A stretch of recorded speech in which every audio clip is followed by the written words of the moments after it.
What was your idea coming here to Bogotá? What are you looking for?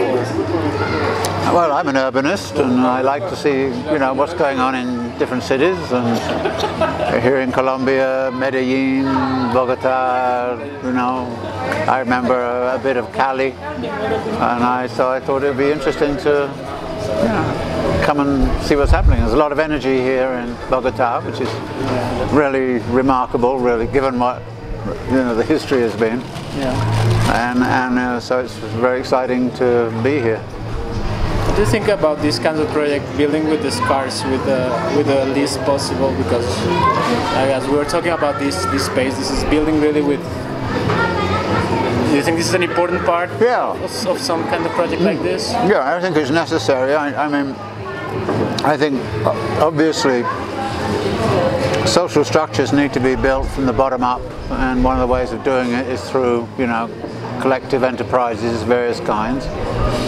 So if a group like yours could be a catalyst for bringing stuff together, I think that's a very, very important, first step in changing the political culture of a country. And I think this is it's a marvelous thing that you guys are doing. So like we do this in a kind of scale, like this is a almost one-to-one, person-to-person scale. Yeah. Do you think this is something that could be done in another kind of scale, or how is it scalable in another manner? Well, I think one of the most difficult things politically is what we geographers refer to as jumping scale. How do you move from doing this kind of work in this kind of locality to dealing with the whole metropolitan region? And how does this relate to what's going on in the whole metropolitan region? But what I think is interesting is that if you start to have a network of places like this around in the metropolitan region, there can be forms of communication that can go on so that you don't get the kind of competition that often goes on between communities, between neighborhoods for resources. And you can start to imagine a collective mechanism to start to talk about, well, how do we reorganize the whole metropolitan region across what at the moment are terrible, terrible social inequalities and different life chances which exist in one part of this city to what exists in another part of the city. The thing that strikes me always as tragic is that the rich people live in these places and they never go anywhere, and I can't imagine. It's a very boring life, an incredibly boring life.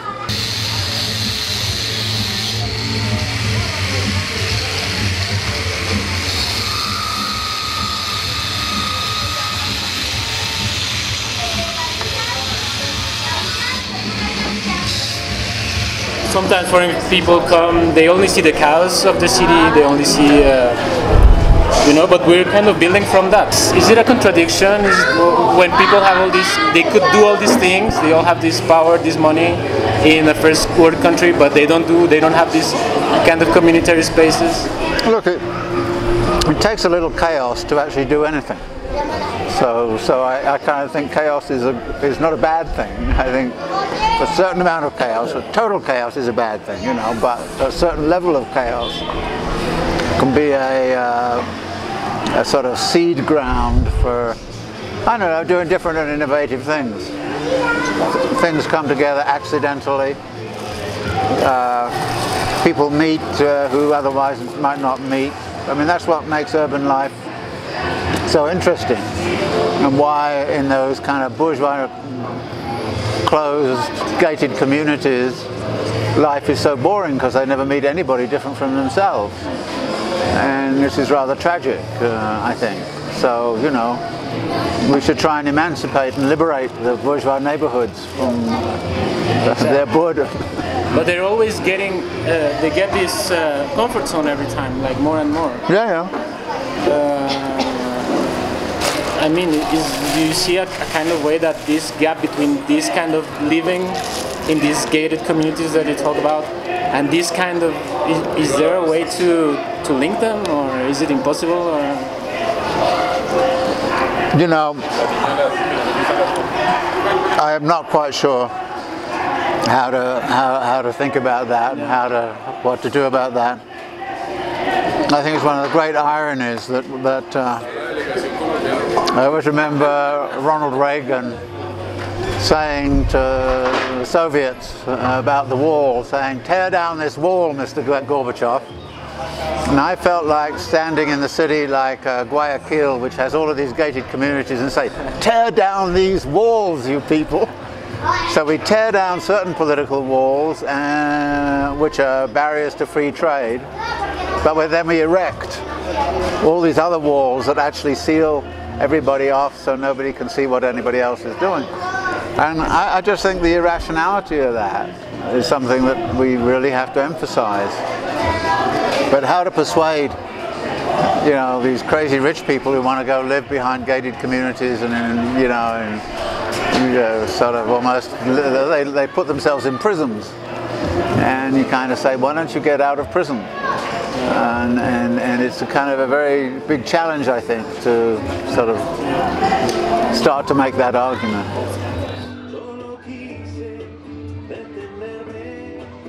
When you live in these gated communities, you're looking for permanency in your life, and I think here we're really living a different experience. Yeah. But it's on time. It has a time. Maybe it will last a month, maybe a year. Yeah. But we're not counting on it being permanent. You know. Right. Well, you know, you kind of ask what kind of, you know, is life a process or is it a static thing? And life always seems to me about, well, it's a process. And the process is always moving, and it's always changing, and it's always dynamic.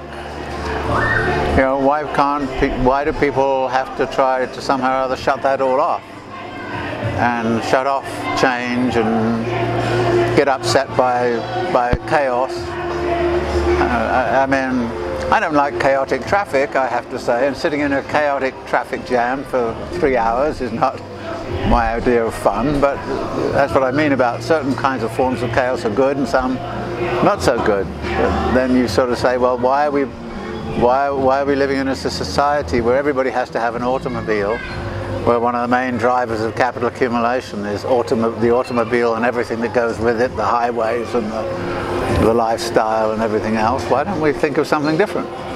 And you know, on a day like today in Bogotá, you see people cycling around, and you kind of say, well, maybe it should be like that all the time. And why not? I mean, it's perfectly possible. I think some of those innovations, like you see in Bogotá, you see in Quito, which is on, you know, Sundays, you shut off large pieces of the city and everybody takes over the highways and they become people places instead of car places. I think that's a very nice thing to have started. It changes, I think, people's mentality of who belongs in what space of the city at what time, and I think starts to generate some shifts and changes. So there are even minor changes of that sort that seem to me can have sometimes quite profound ideological effects. Somebody said to me the other day that neoliberalism has trained us to be cynical, so that we don't believe anything significant can really happen, and that we can't do anything significant with our lives. And I think that neoliberalism has been profoundly alienating, so that people live in an alienated kind of way. And alienation is a state of, in a way, of hopelessness.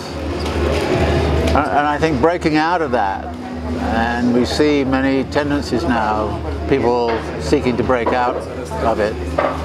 Breaking out of it is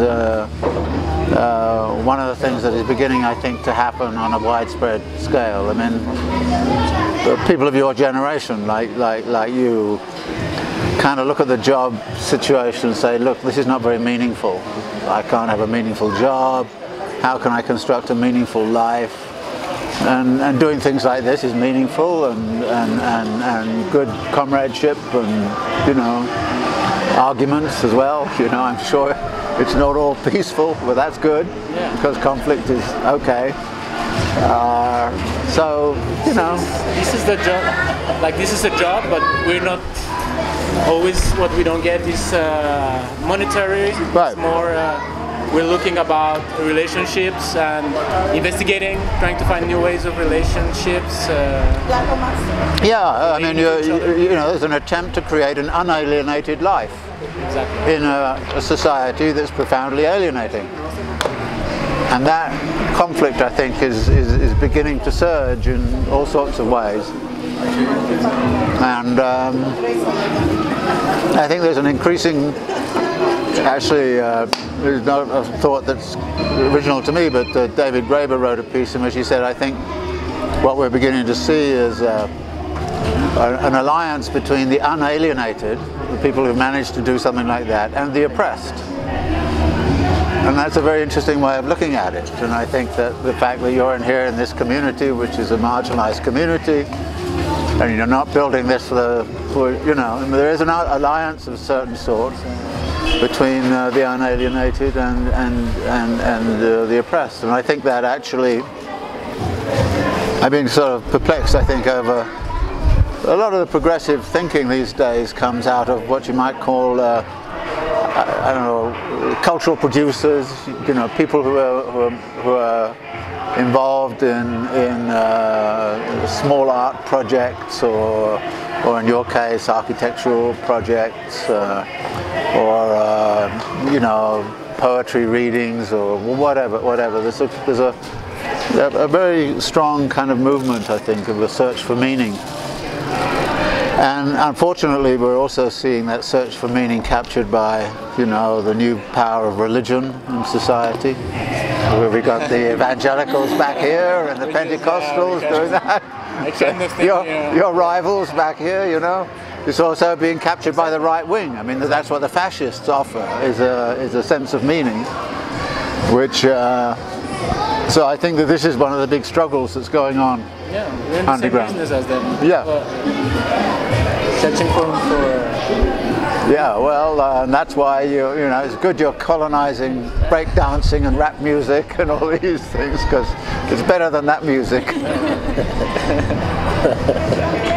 Algo aquí precavidos andamos porque ya nos están estigmatizando. ¿Cómo es que ocultan las voces de los que llevamos aquí el mando?